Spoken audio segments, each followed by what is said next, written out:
everybody. My name is Sandy, and this is Daniel. Hi, I'm Daniel. And we're standing out front of Mags, which is a really important bar in the LGBTQ plus community of New Orleans. It used to be the famed Charlene's, and we're gonna go in. I'm gonna do a couple of shots, and then we're gonna talk about queer history, do a little drunk queer history of New Orleans. Yeah, a couple of shots in the Faubourg Marigny. It's very New Orleans.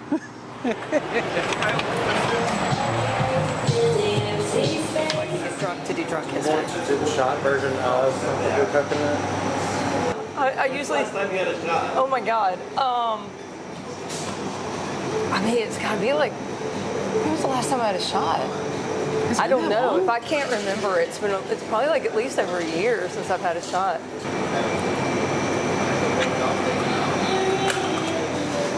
Oh, I'm out of practice on shots. Oh. God. I gotta say, I'm not, but it's been a while since I've like sat at a bar and just, drank to my heart's content. Been a while, Well, usually when I come in here, he knows I always get the high noons, which I am going to get one of, because I think probably 2 shots is probably good. Well, Sandy, I mean, you seem suitably liquored up at this point. How do you feel? Yeah. Feeling pretty good. Got that burn to go away. Oh, good. Yeah. So How about you? So you're still safe to have open fire near you, huh? Yeah. I think so. Yeah. No, I mean, a little, but I could use some more. So let's say theoretically you're giving a talk about New Orleans gay history. You've got in front of a bunch of people. What would be the first thing you'd want them to know? So that is such a good question. And it's such a good question that it really does make me nervous, because I want to give a super profound answer to that question, and I'm just going to give you a personal one.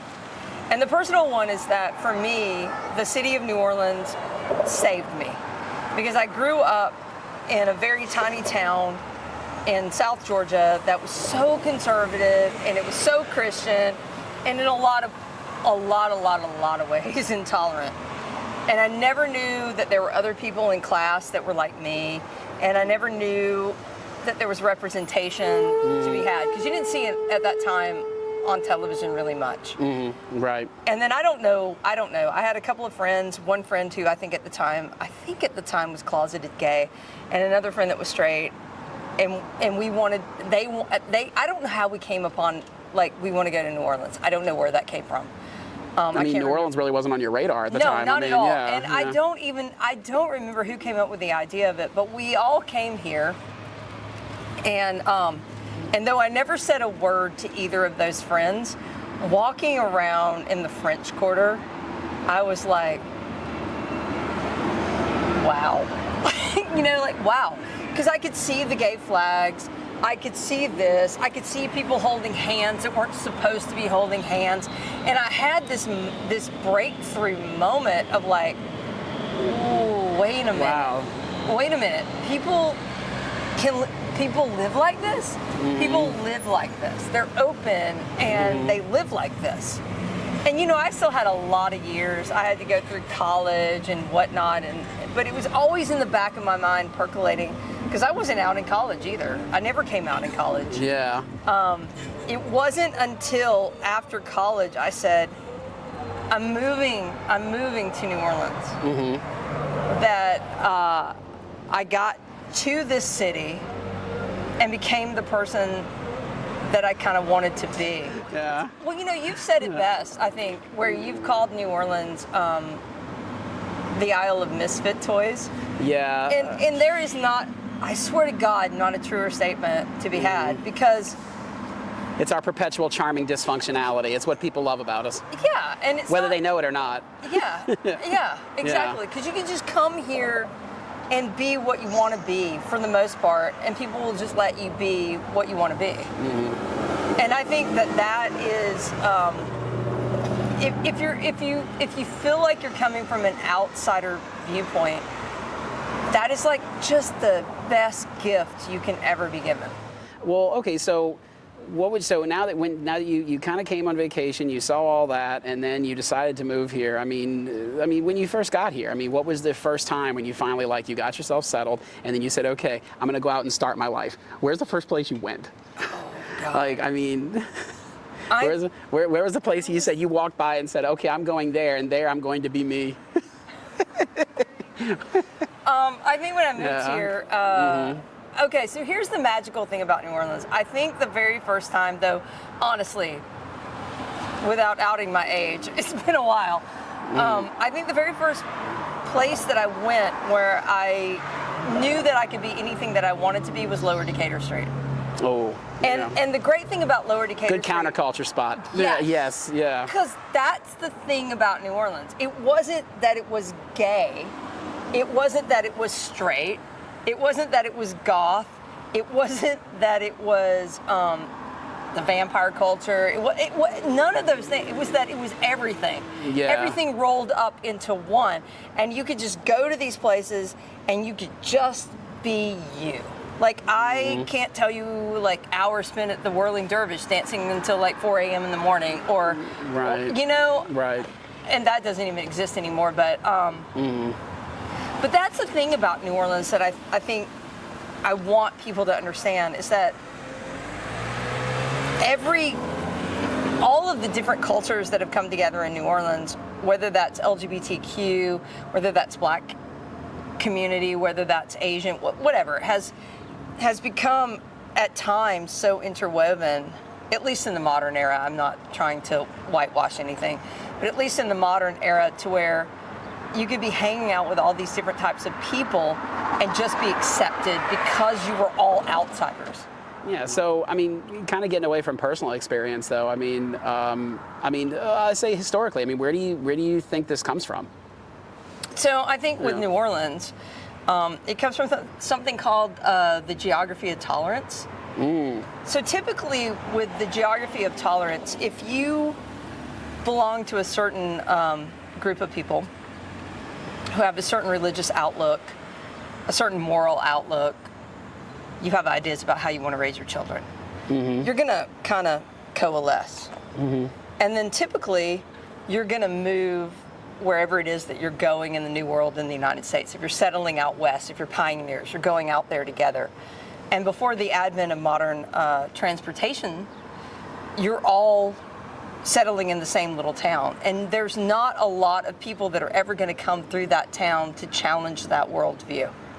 They just aren't. It almost becomes a little enclave unto itself. Yeah, and all of your belief systems start to cement.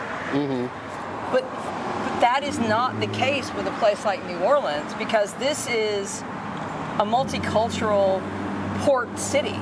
You always had different backgrounds, different people of color, different religious backgrounds, different moral outlooks. They're all coming into this port city, and it's not a very big port city when you think about it geographically, and you've got to figure out a way to all get along and make money off of each other, because really that's the point. And survive the summer and not burn alive. So I think that's a huge part of what is happening with the colony initially, I should say. I've always thought of gay New Orleans as being centered around the bar scene, and so where do you really feel like that comes from? In New Orleans specifically. Okay, so I think you're not wrong about New Orleans, about the gay scene being centered around the bar scene. That was always, I guess you could say that was always the stereotype growing up, right? Yeah, it was it's centered around a bar scene, Speaking to that historically, like I said, where do you feel like that comes from? Where do you feel like the bars fit in to that culture? I think just needing a designate. Oh, I am getting a little trippy. It's finally kicking in. Designated. Damn it. A designated safe space is why the bar scene became important to any community. And this is not just New Orleans, but to any community. Before, you had different cities where you might go cruising, for example, if you're a gay man in a park. And because you were cruising in a park and you didn't know if you were going to hit on somebody who was straight or somebody who was gay, there was like a little something in a gay language, a gay coded language. And if they didn't respond to you in part, in turn, then you would walk away. So isn't it famous like the one in Hollywood, Are You a Friend of Dorothy? Yes. Yeah. But there were other things. I mean, there were even more coded than that. So, and I don't know that language. That's an old language that I don't know it. But But here in New Orleans, because it was a port city, because you had constant sailors coming in, it had to center around what people thought about a port city. Which is, I'm coming into port, it's been a long time, I want my gambling houses, I want my drinking establishments, and I want the areas where I can go for sex. I want a place that's judgment-free. Yeah, and the thing that I think, when we talk about brothels in New Orleans, and we talk about how many brothels there were, we don't always talk about the fact that this included purchasable men and women. Right. It catered to everyone's flavor because it's a port city. You're giving everybody what they want. And I think that started to coalesce as you move into the modern era with, again, wanting safe spaces into the bar scene. And you mentioned the brothels. What about Storyville?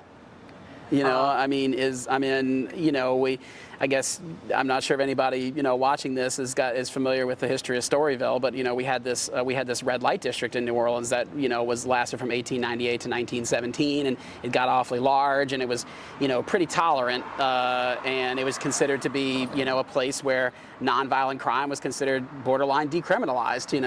Just do what you want as long as you're in this space, right? And we managed to hang on to a large space like that for a long time. I guess. What was the gay element to that? First of all, Storyville is not the first of its kind in New Orleans by any stretch of the imagination. No, not at all. Yeah, most famous, of course. We are currently sitting in the Meridian neighborhood, and if we were to walk back behind me towards Royal Street, we would hit Sanctity Row. And Sanctity Row was like full of brothels, full of drinking establishments, full of everything was a drinking establishment or a brothel, honestly. Yeah, right. In Sanctity Row. But yes, once Storyville gets centered to where it is, the funny thing about Storyville is everybody thinks that we're hiding it. And this is happening after the American Civil War when families started to travel together. And so now, before that, you basically had men that were traveling alone. And men were doing whatever they want. You didn't need to, whatever. You didn't hide it. Men on business. You didn't need to hide it in New Orleans. But when you have families traveling to New Orleans after the American Civil War, it's also happening at a time when there are major upheavals occurring within women's fashion. There's chemical dyes coming onto the scene, which are making the fabrics brighter, more vibrant. The cut is different, and the cut and the colors are being influenced by working class women, meaning actresses and women of the street. Right. And then this is also occurring when it's becoming increasingly less likely that as a woman it was less mandated that as a woman that you had to have a man accompanying you on the street. So you could walk on your own.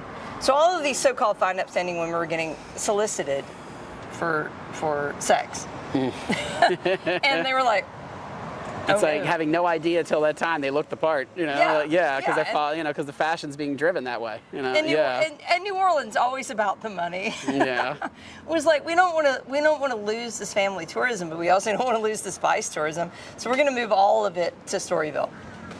But the thing about Storyville was that it was never hidden. The train bringing you in disembarked outside of Storyville. Right.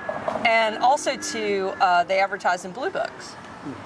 So by the advertising in the blue books, we know exactly what was happening in Storyville. We know that there were absolutely 100% straight brothels, but we also know that there were a lot of gay brothels. There were male for male brothels, and there were lesbian for lesbian brothels, which is amazing that there were lesbian for lesbian brothels. Like, I get the gay male brothels. Yeah, because it was so much catering to, like you said, those single male travelers. Yeah. You know, yeah. Or just catering to men at any given time in our history. But the fact that there were literally lesbian brothels advertising for lesbians was incredible. And you could find those in, like, your hotel room or a coffee shop. They were called blue books. Oh, yeah. I had no idea there were lesbian brothels. I had this mental image of somebody going into their hotel room, opening up the drawer, and next to the Gideon Bible is the blue book. You know, yeah, like this hotel provides you a complimentary Storyville blue book. Well, Sandy, I kind of feel like if we're talking the gay history of New Orleans, I don't think we can really not talk about Café Lafitte in Exile. So you talk a little bit about that? Yeah, absolutely. So towards the end of the commercial section of Bourbon Street is this place called Lafitte's Blacksmith Shop. And Lafitte's Blacksmith Shop used to be like the place where, like, whoever you were, you just went.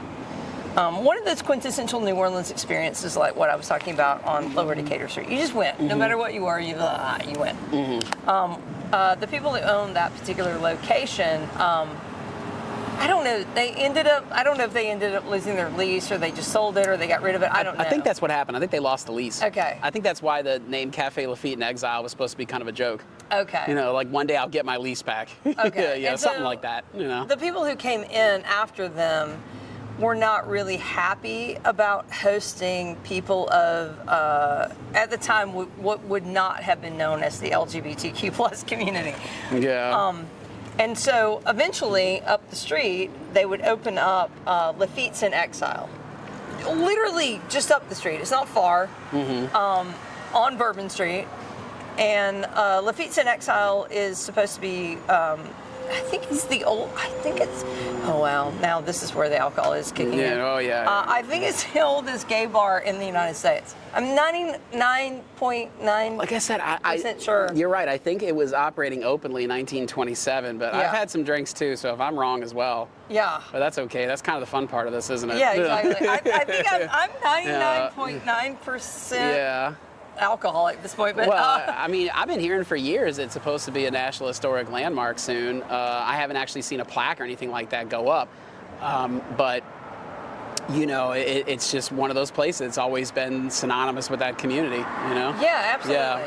Yeah. And I think everybody should go check it out. I mean, if you're on Bourbon Street, and there is a whole section, by the way, of Bourbon Street that has historically been known as the Lavender Line.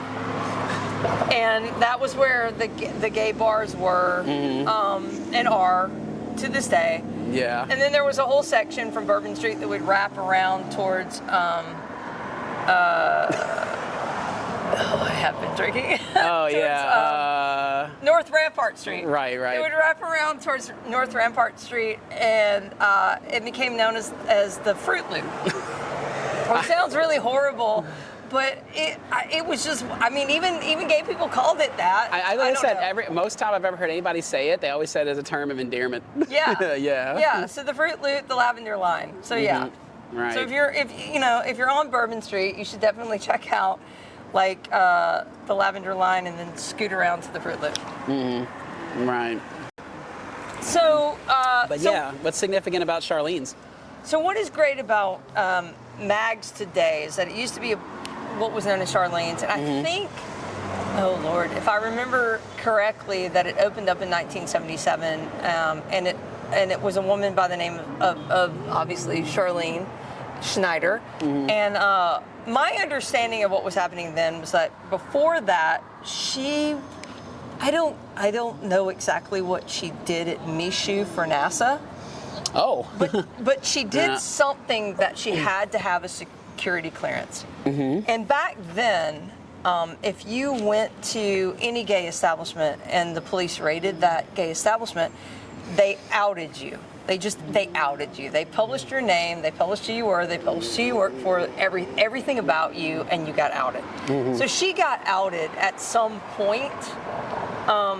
and lost her security clearance at Michoud. Wow. So she lost her job. So her whole world upended. So eventually, she opened up Charlene's bar. She was like, well, all right, you're not going to let me exist in this world. I'm going to exist in the world that I want to be in. And so she opened up Charlene's. And this was in I want to say 1977. Though if anybody's watching, the whole point of this is we're drinking. Oh, okay. I was going to say, I think it says Does it say it? 1977. Yeah, I was going to say, yeah. Thank God. You're absolutely right. You know, according to this sign, you are correct. You know, yeah. So 1977, she opened up this bar, and obviously it became a huge success, but it also became a place where the police would raid. And one of the oldest laws on most books in most cities is obstruction of a sidewalk. So if people would come out and hang out in front of Charlene's, the police would show up and they would be like, you're obstructing the sidewalk, and then they would try to arrest people. And Charlene was hilarious. She would jump across the bar, run out with a tape measure, and be like, but there's all this room to go around. Yeah. Like, you know, and really kind of force the hand of the police. So she was kind of she's pretty sassy. I was gonna say, a bit of a firecracker, as they used to say, right? Yeah, exactly. You know? Yeah. She was a pepper pot, as they say in Georgia, where I'm from. Pepper pot. And she's also one of the people that helped to create up the street in Washington Artillery Park the first Gay Fest, which was one of the earlier renditions of what would later become Pride in New Orleans. Yeah. So she's huge, and she's since passed away. But I moved here in 1995, and I came in, you know, this was open until 1999, and I feel incredibly fortunate to have come in here at least towards the last years of when this was Charlene's. But even now, today, being Mags, it's very open to everyone to come in and check out. Yeah. This is a lot of times I come here for a lot of my, parades along like St. Claude, like Chewbacca's and everything. And I've come and gone through here and gotten a drink and everything, and everyone's always been really nice. And I mean, God, that's all I really want in this world. I'm a simple man. Well, I think nice, good drinks. Exactly. Yeah. And I think one of the things to mention about New Orleans is how, it's not a huge city. It's certainly not New York, but I think one of the things about New Orleans is how much it fosters community in different areas of the city. And whether that's gay community, whether that's all-inclusive community, whether that's black community, white community, whatever. It fosters community. And, I've made this point on my tours before when I talk about this, because I get this question sometimes, and I say, the more I've really sat and thought about it, the more I think, New Orleans and Southeast Louisiana is a difficult place to exist. Yeah. No matter what, I guess you could say no matter what part of life or walk of life you come from. We have a lot of challenges here, hurricanes, the heat and everything. So I feel like, when you're living in those kind of places that are challenging like that, not only does it breed interesting culture, because, as we did before, the dysfunctionality has a tendency to breed interesting culture on its own, but also the sense of togetherness and community, the sense of the idea that we're kind of in this together because we live in an unforgiving land. I told somebody on my tour the other day, our fault line moved in the Gulf of Mexico. Did you hear about that? Wait, what? We have a fault line. And a lot of people don't even know about it. Well, I don't know about I'm the like, fault line. our fault line can become inactive. Active at any time. It's like the only natural disaster that's not possible here is a volcano. Yeah. Well, Jesus. It's like, so I don't know. I feel like when you live in a place that's that challenging, it does censor that. It does foster that idea of community in people. Yeah. And then couple that with the Island of Misfit Toys. I've some of the strongest community I've ever experienced in my life has been here. Yeah. Yeah. And I think that was very true of the gay community as well. A lot, and I want to stress this: a lot of these gay bars, whether that was here at Charlene's or literally across the street at the Phoenix, which opened up in the early '80s, or any of the gay bars in New Orleans, they did foster a sense of community. Meaning, it was oftentimes a place where you went not just to explore your sexuality, but it was also a place where you went if you were lonely, if you were older, if you, whatever, you felt disaffected in some sort of way. A lot of these bars would assign like patrons, younger patrons to the older ones to walk them home at the end of the evening so that they didn't get into any like anti-gay trouble or they didn't fall down if they were had too much to drink. Right, stumble down, hurt yourself. I mean, and there's even a story about the Phoenix where there was an elderly woman. I think she must have lived next door to the Phoenix. I'm not sure. And she was an elderly woman. She didn't have family, I guess. She didn't have a lot of money. At any rate, she fell through the floor of her apartment, and she was screaming, and they heard her, and they dispatched 2 butch lesbians to go pull her out from the floor and save her. And that's important, like, because we always think about LGBTQ as being separate and it's vilified and it's whatever. And it's in the dark and right. And the thing about New Orleans is that in many, many ways, it was that, but in many, many ways, it also became the community. And that's, I think, huge. How did, when the news of Stonewall happened and it hit New Orleans, what was the reaction here? I mean, what was the response? Okay, so I think I'm going to be very controversial here, and that I think there are a lot of people in the gay community here that will disagree with me, or the LGBTQ plus community. Well, that's okay. That's the liberal arts, where there's no final say. Yeah, that will disagree with me, but something had occurred in New Orleans prior to Stonewall. And it was the Clay Shaw trials. And Clay Shaw was put on trial. He was the only person to ever be put on trial for the assassination of Kennedy. Right. And he was put on trial by a local DA called Jim Garrison. And I think Garrison was just really looking to make a name for himself here. And so there was nothing. He had nothing. It was just that Clay Shaw was openly gay, and he was wealthy. So openly gay man target. And even though when the whole thing went to the jury, I forget, it was a ridiculous amount of time that they returned a not guilty verdict. Like it was like not 5 minutes, but it was stupid like that. They like, poured over the evidence. Nothing. We don't have any evidence for this. Yeah. So it was ridiculous. Poured over the lack of evidence. Exactly. Yeah. So it was a ridiculous amount of time that it came back. And so by that point, though, even though he wasn't found guilty, at that point his health had been wrecked, his finances were wrecked. And I think a lot of people in New Orleans, a lot of people in that community were like, we see what happens if you're gay in New Orleans. We understand what happens if you're gay in New Orleans. And because even if you have money and even if you're an influential person, yes, you can still be targeted. And even if we talked about the geography of tolerance, and I don't want to, because what I don't want to do with the geography of tolerance is make it seem like everything was always perfect here, because it wasn't. So I think a lot of people went like, oh, back into the closet we go, or we're not coming out of the closet. So I don't think Stonewall did much for us. I think that would come later. Back to your point, I mean, so if Stonewall didn't kick us off, what did? So what kicked us off in New Orleans was the upstairs lounge fire.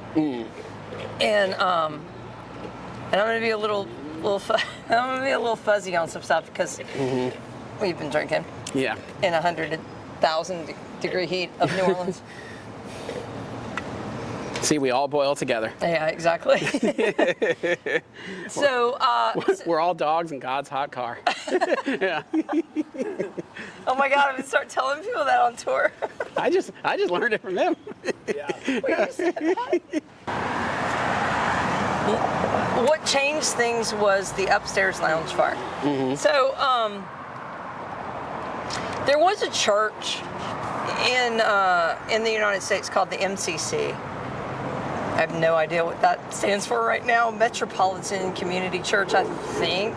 Yeah, I can't say I've heard of it. And it was open to LGBTQ plus people. And there was a branch of it here. Do you want me to wait? Yeah. And there was a branch of that church here in New Orleans. And wherever you had seen the MCC in the United States, not wherever, but there had been a couple of places in the MCC where arson had occurred. Like there was a place in Los Angeles, I believe, where arson had occurred. And so on this particular evening, the vast majority of people that were in the upstairs lounge, which was a well-known gay club in the heart of the French Quarter, were a part of that congregation, including the pastor, I believe, if I remember correctly, and the assistant, is that what it's called? Assistant pastor? Yeah.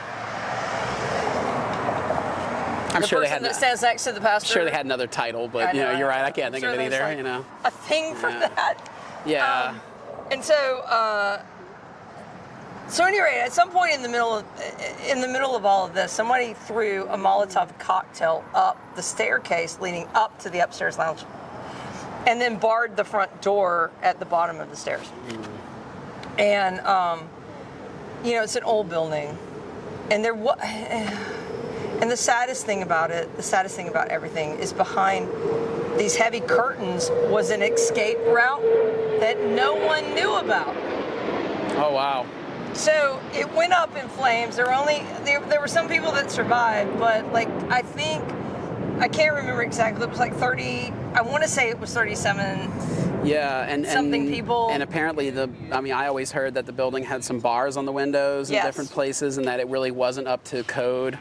And outside, facing the street, there were horrific images of the pastor. I think it was one of them, who had his hands through the bar, who had been burned to death. And it was the single worst attack on LGBTQ community until Pulse nightclub happened in Florida.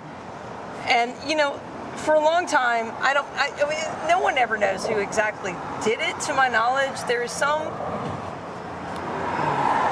belief that there was someone who had been turned away from that community that might have been in the community that did it, but we're not Yeah, really and the sure. guy who was kind of the prime suspect, according to the police, if I'm not mistaken, he committed suicide before they could really interview him or really get any good evidence or anything, but he was considered the prime suspect, but who knows if he actually did it. Yeah, we'll never really know.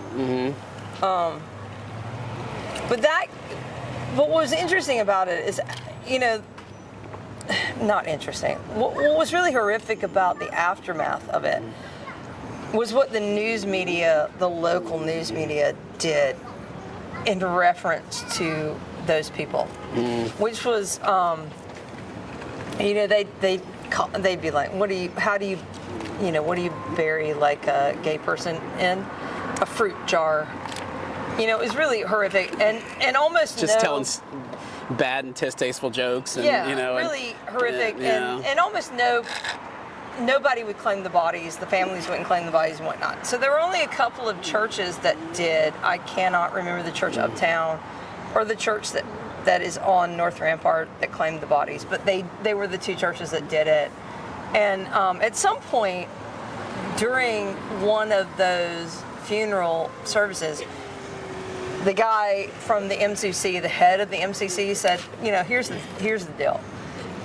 You can keep hiding, you can keep doing whatever you're doing, but people are dying, or you can make this a moment. And so my understanding, I could be wrong about this, I'm seriously biased, but my understanding was that a lesbian stood up. It was like I'm going out the front door. I'm going out the front door so everyone sees me with all of the people who are out there with the news, instead of going out the back door, which he told them that was still available, and that everybody in the church service went out the front door, and that kicked off, was kind of our stone wall in a way. It's like everybody kind of almost like in a manner of speaking, almost like self-outed, huh? Yeah. And I don't want to say that it's that black and white, because obviously Stonewall would have impacted New Orleans to some degree, but so did the Clay Shaw trial. Right. Right. So much was happening here prior to any of that. Because after World War II, what you're seeing happening is the GI Bill. And so people could go out into suburbs and buy homes. New homes, brand new homes. With Right. yards and blah, blah, blah. Yeah, I mean, the things that built the American middle class, right? Exactly. You know, yeah. And because they had cars, they could always access city centers. But, you know, you also had gay men coming back from the war who got the same GI Bill but were closeted. But they didn't want to go to the suburbs, right? Yeah. Because you're going to get outed. You can't, there's no way. Yeah, I mean, it would be a depressing existence for somebody, you know, in that community. So oftentimes Yeah. they would take that money and put it someplace in the inner city that it seemed like other people didn't want. And that initially started to happen in the French Quarter and spilled over into the area that we're in right now, which is the Marigny. So yeah, in the 1950s, I mean, this became like hugely gay male centric. And a lot of them were like buying these old houses and old architecture and recouping them, and you know. And loving yeah. the fact that they had yards and they had off-street parking, and at that time, let's be honest, almost no tourists. Yeah, not in the Marigny, that's for sure. Yeah. But still close enough to sexual opportunities of the French Quarter. Right. Like I said, I never put that together, that would have been one of the direct causes of that. That's really interesting. You know, and I can see it if I put myself in their shoes. Yeah, I would have been like, oh, the suburbs. That doesn't sound like my jam. Yeah. You know, yeah, that's not the world. That's not the world I live in. I want to be here. You know. Yeah. So I mentioned earlier that there's, you know, at times had to be like a gay language. Right. The code words and yeah. And then I think later on, people realized that they could do it in a visual way. Mm-hmm. And there was something called flagging. And so for gay men, it usually was a kerchief in either the right pocket or the left pocket. And depending on the color of the kerchief, it gave you an indication of what it was that you were into. Oh, okay. Whether that I was kind of like, had a feeling that's what it might be. You know? Yeah, I had a hunch. whether that was like golden showers, or you were into like anal, or you were into like whatever. Yeah. Whatever you were into, you could flag, and you could flag according to which side it was on, as to whether you were a top or a bottom. Oh, all right. Well, And so, my brain with the alcohol, my brain. And that would extend to other expressions of flagging. Like when you get to the 1980s, for example, it depended on where you wore your earring if you were a man. Mm-hmm. So if you wore your earring on the left, you were straight, and if you wore your earring on the right, you were gay. So there was a whole thing that I grew up with. I remember hearing that. Yeah. Yeah, because the whole thing growing up in the 80s was like, left is right, right is wrong. Was the whole thing. And even after movies like The Breakfast Club at the very end, where he gets it and he puts the earring in his left ear. Yeah. Although that movie is so problematic for 100,000 different reasons, but we could do an entire thing on that. Yeah. But yeah, these were types of flagging. But lesbians had their own flagging. I was gonna say, can I go out on a limb here and say the Carabiner clip? Yep. Yeah. And so where you did it, so like if you... Wow, I knew more about this than I thought. Yeah, so if you put it on the right, you were a lesbian, but you were a bottom. And then on the left, you were, I don't know why I'm clipping, but you were a top. Oh. And so it was a way to let people know that you were a part of the gay community so that you wouldn't get like publicly shamed or killed you know, or beaten or whatever, or all the things. So yeah. Wow. Flagging. Like I said, my hunch was right. Yeah. Yeah. Where do you? I mean, what do you feel like is the current status of the community? I mean, you know, good, bad. I mean, I know, you know, a lot of gay people say they feel in danger again. I mean, I guess you can say, how do you feel about right now? Yeah. No. 100% endangered. And more of our community endangered than others. Certainly the trans community has been the whipping boy of what is happening with the current administration. I know that marriage equality is on the chopping block. So we'll see what happens with that. Yeah, no, it just feels dangerous. It feels dangerous to exist in this world. And so, do you feel like some of those old attitudes are coming back? Yeah, absolutely. Okay. Yeah. And I feel like, and you know, look, I don't think I look like a man. I don't, but I have short hair and I wear men's clothing, and there have been moments when I've gone into a restroom where someone has taken an issue about me being in that restroom. And even though I don't think that I look a particular way, but that's not the point. The point would be, am I causing a problem or am I just going into the pee? You know, right. So I think there are issues that are starting to happen across the board that makes us feel not safe, unfortunately. And you know, we're just over here hanging out. Doing really good brunch, by the way. Yeah, hoping for the best. Yeah, hoping for the best. Yeah. We have great cocktails. I know, I was going to say, the flies have taken mine. The intruders have won. I know, everybody talks about the gay agenda, and we're just like, brunch? Yeah. You know, that's what that is. Yeah. It's for us about anything we talked about here, or just if you have questions about New Orleans in general. I mean, you know, leave something for us in the comments section, and of course, like and subscribe. And if y'all do come to New Orleans, come see us at Nola Tour Guide. We can hopefully sign you up for a tour, and you can learn a little bit more. Yeah, we definitely want to hear from you if you're LGBTQ+, please. Yeah. Give us some love.